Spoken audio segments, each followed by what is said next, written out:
already know that he has speed, he's got power. I know he's moving up in weight class, can he carry it? But those intangibles, I believe that he has them. Look at, and then Canelo's older. Crawford has the ability, but he's small, and he can look bigger in. Crawford could look bigger in the weigh-ins and all that stuff, but it's always a difference. When you get that fight with somebody, you can tell. Same thing with Jamel. Jamel fought him, the twin. He fought Crawford, and in all the stuff, the weigh-ins and the press conference. Too fast and too smart for Canelo. Even Canelo is a good boxer. I'm not saying like nothing from not taking nothing from Canelo. Canelo versus Crawford is being called the biggest fight of the year, and Teddy Atlas has given his honest breakdown. Atlas believes Terence Crawford has what it takes to win regardless of weight class, praising his skills, discipline, and adaptability. He argues that Canelo Alvarez is not the same fighter he once was, claiming the Mexican superstar has lost the hunger and fire that made him great. According to Atlas, Canelo's performances in recent years show decline, and he even calls him overrated compared to Crawford. For Atlas, Crawford's sharpness and drive make him the favorite to win. The urgency's not there. The fire's not there. At least it wasn't there a week ago. At least I say that. It wasn't there a week ago. Maybe it'll be there now. Maybe he's the kind of guy that, and I get it, that at this point in their career, it has to be a big fight to get up. That Canelo can't get up for these fights. He couldn't get up for that fight. All right. If you want to go down that road, go ahead. But my road is still possible. That he got old, that it just doesn't have that fire no more. Oh my God, I'm going to say this one. That maybe he's a little overrated. I listen, I know he's tremendous. He's tremendous. But could he be a tiny bit overrated? If you look at some of his biggest fights, the fights where you had to be great to win, that you fought great fighters or near great fighters, you could make the argument that he lost the first Triple G. He didn't embarrass himself, but he got a draw. Second one, you could make the argument he lost that. I know it was a different kind of fight, and he got better. But you can make that. You can make the argument he lost to Lara. He did lose to Mayweather. You can make the argument it was too young in his career. Maybe, although it wasn't that young. He turned pro when he was 15 or 16. Mean Machine, a fighter who has shared the ring with Terence Crawford, strongly believes that size will not determine the outcome of Crawford's clash with Canelo Alvarez. He argues that Crawford's skill set is far superior and that his intelligence inside the ring makes him too smart for Canelo in his eyes. The difference in weight and natural size is not enough to overcome the gap in ring IQ, adaptability, and timing that Crawford brings to every fight. Mean insists that Crawford is one of the most calculated fighters of his generation, able to adjust mid-fight and dismantle opponents regardless of their physical advantages. He describes Crawford as someone who can control pace, distance, and rhythm elements that often matter more than sheer size for him. This matchup favors the fighter with sharper tools, and that is clearly Terence Crawford. It's not good for Crawford. Canelo's too big. Right now, my position changed. I think Crawford is too fast and too smart for Canelo. Even Canelo is a good boxer. I'm not saying like nothing from not taking nothing from Canelo, but the way when you say he's too big, when you see Usyk fights and what Usyk did to the big guys like Joshua and Fury, so the size and that doesn't matter.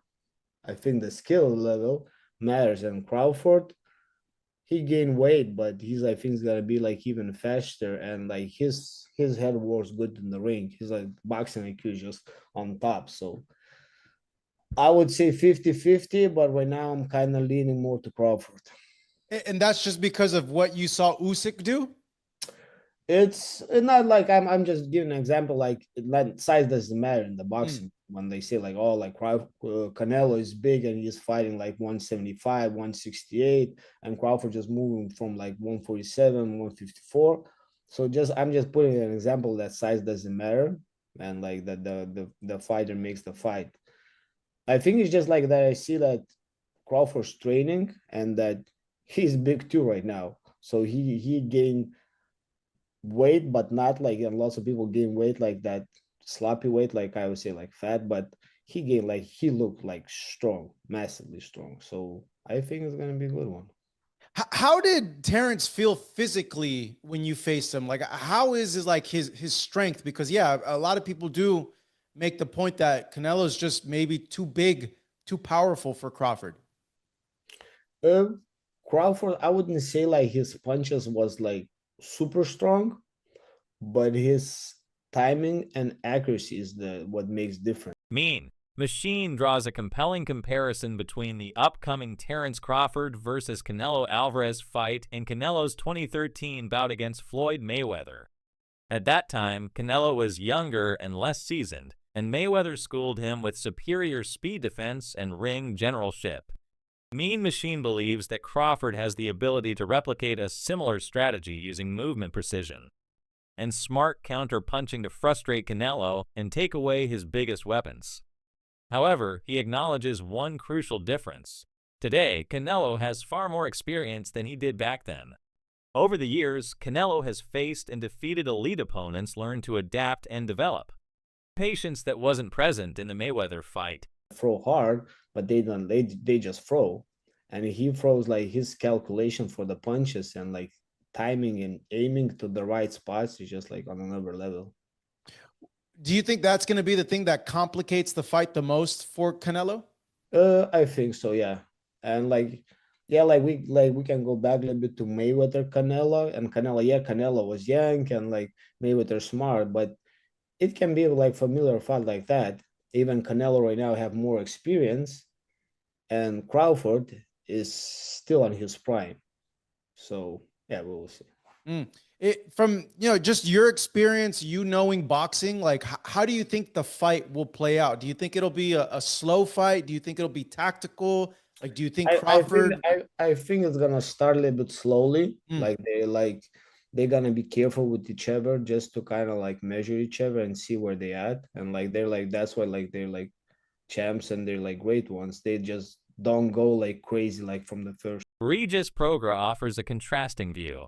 The former world champion dismisses the notion that Crawford's punches will have any effect on a granite-chinned, naturally bigger fighter like Canelo Alvarez. According to Prograis, Canelo has absorbed shots from some of the hardest hitters in boxing fighters who are naturally larger than Crawford and has proven nearly unshakable. However, Prograis does not completely count out Crawford. While he questions the impact of Crawford's power, he still acknowledges the Nebraska star's ability to win on skill, strategy, and determination in his assessment. Crawford's technique is world-class, and his ability to switch stances and execute flawless game plans makes him a dangerous opponent. Even for someone as formidable as Canelo, I think that Crawford has the ability to outbox Canelo. You gotta look at, and then Canelo's older. Crawford has the ability, but he's small, and he can look bigger in. Crawford could look bigger in the weigh-ins and all that stuff, but it's always a difference. When you get that fight with somebody, you can tell. Same thing with Jamel. Jamel fought him, the twin. He fought Crawford, and in all the stuff, the weigh-ins and the press conference, Jamel looked like the bigger man. His head, his neck, everything looked bigger. But when they got in the fight, you can tell. You can see who really was the bigger man. And I think that's the same thing. Crawford is putting on weight, but it's not weight like Canelo had the weight already. He doesn't have to put on muscle. He doesn't have to do that. He's already big like that. But I think that Crawford does have the style. He does have the style to beat him. If you look at the people that beat him or gave him troubles, Irislan, DeLaura, Austin Trout, Floyd, and Bivol, they gave him trouble and stuff like that. And Skull moved around a little bit too. So I think that Crawford has that. But I don't know how Crawford is gonna respond when he gets hit. Same thing with Jamel. Jamel was a 54. Jamel was undisputed at 154, and Canelo hit him and shit. Jamel was like, hell no. Jamel took a knee. So it's a big difference. And Crawford had that one fight at 154, and he didn't. Madrimov would touch him up a little bit. And this is nowhere close to Madrimov. You talk about Canelo. Now, if it was just another bigger guy, I would go with Crawford. But you talk about great. This might be. I mean, people might kill me for it, but well, not really. But this might be the best Mexican fighter ever. One of them, at least, right? Jose Vargas Jr., who has sparred with Terrence Crawford, echoes Prograis skepticism. Vargas openly states that he does not believe Crawford can hurt Canelo, having felt Crawford's punches himself in sparring. He admits Crawford is sharp and precise, but not necessarily heavy-handed enough to seriously trouble someone of Canelo's size and durability. Vargas points out that Alvarez has faced and survived the power of much larger fighters, which raises questions about whether Crawford can generate the same kind of danger. That said, Vargas doesn't dismiss Crawford entirely. He recognizes that power isn't everything. Timing, accuracy, and consistency can break down even the toughest fighters. But in his view, Crawford's shots may not carry enough weight to prevent Canelo from pressing forward with relentless pressure. Going to be done in camp. You know, all we're doing is putting the final touches. I mean, I've been sparring Ron Ellis. I mean, this guy is a dog, bro. He's been getting me ready. I mean, he's been Canelo's sparring partner. Shout out to my guy Ron, man. He comes, tries to knock me out every single sparring. This guy fights at 68. Big dude, goes southpaw, and hits hard. So I know he fought Benavidez. So you know, he's a veteran and he's doing veteran tactics in there where he's not letting me rest in the clinch. He's making me work every second of every round. And I got something for Callum. I got something for the whole boxing world. And you know, I feel you're just as good as your preparation. And we've been doing the road work. We've been doing the mountain work. I've been recovering hard. I've been getting my rest. You know, I haven't been drinking no dark sodas, bro. I'm feeling like Tyson Fury right now, bro. Like Mickey Bay takes a more controversial stance, accusing Canelo Alvarez of cherry-picking and accepting the fight with Terence Crawford. Bay argues that Alvarez has often been selective with opponents, waiting for the right timing or size advantage. In this case, Bay believes Canelo saw Crawford as a smaller fighter moving up in weight, making the matchup favorable for him physically. Critics within boxing circles have echoed this view, suggesting that Alvarez is using his size and strength to gain an edge over a naturally lighter man. Bay highlights how this narrative has caused backlash, with fans and analysts debating whether the matchup is fair. Despite the criticism, Bay acknowledges that Crawford is too good to be written off. Even if Canelo enters as the bigger man, Crawford's intelligence and adaptability could still flip the script. That size comparison type of a thing to make it seem like it's not a type of cherry pick that he has to go up into this battle. So he a lot bigger. See, people looking at height. Height don't got nothing to do with weight and where you've been fighting at. Like Terrence put his weight on, so it's a difference. No, Canelo's a lot bigger, like hands down. Like just mass, as far as mass, he naturally that thick. You know, he got to come down. Terrence, just because your weight is up there, that don't mean that's like putting a dude Benavidez as a heavyweight. He might walk around at 205 or whatever. That don't mean he a heavyweight though. So Canelo was by far the bigger man. We didn't seen him hit dudes 6'3", 6'2" in the arm and hurt him. Like he didn't hurt Kovalev, light heavyweight. So I mean, didn't he have a light heavyweight title?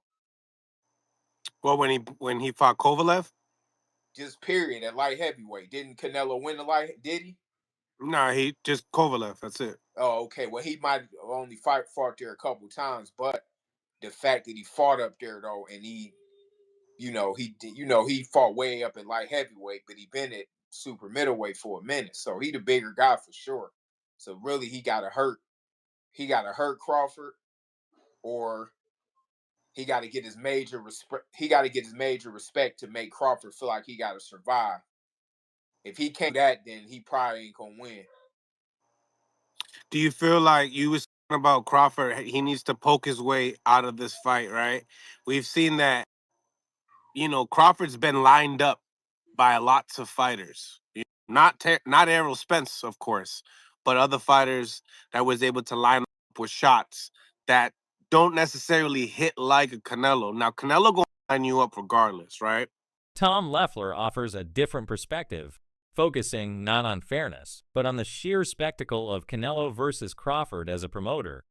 Leffler sees this fight as one of the most marketable matchups in modern boxing. He emphasizes that Canelo Alvarez and Terence Crawford are two of the sport's biggest names, each carrying loyal global fan bases that span across cultures, nations, and demographics. Leffler explains that fights of this magnitude transcend the ring. They capture mainstream attention and draw in casual audiences who might not otherwise watch boxing. being in the ring on such a high profile show. It's huge. It doesn't get any bigger than that. And you know, you got to give credit to both guys. They're both very confident. They both have very passionate fan bases. You know, Callum, you know, having fought in Dublin, packed the arena out there, the 3 Arena, having fought at Madison Square Garden 3 times, fought in Boston, and then Fernando Jr., you know, from one of the biggest boxing named families, you know, in the history of boxing. He's going to bring out a huge fan base. So it's a really exciting addition to, you know, such a big show that like I said, doesn't get any bigger than that for sure. I agree.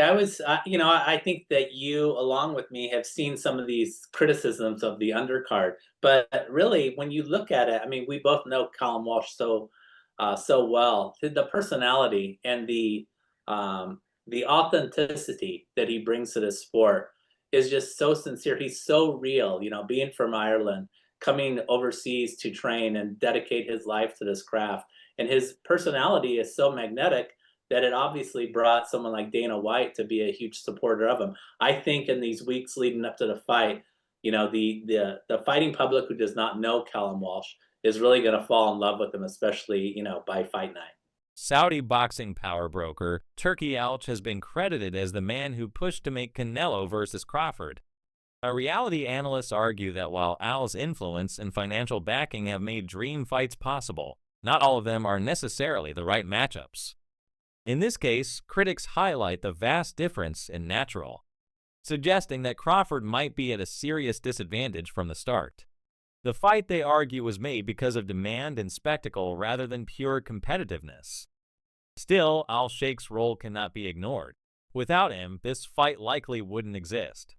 His ability to bring together 2 of boxing's most valuable stars speaks to his power in shaping the modern landscape of the sport, whether or not it is the right fight. His vision ensures that fans around the world get to witness a once-in-a-generation event. And Benavidez Jr., Canelo, you know, would have mopped up all of these dudes, bro.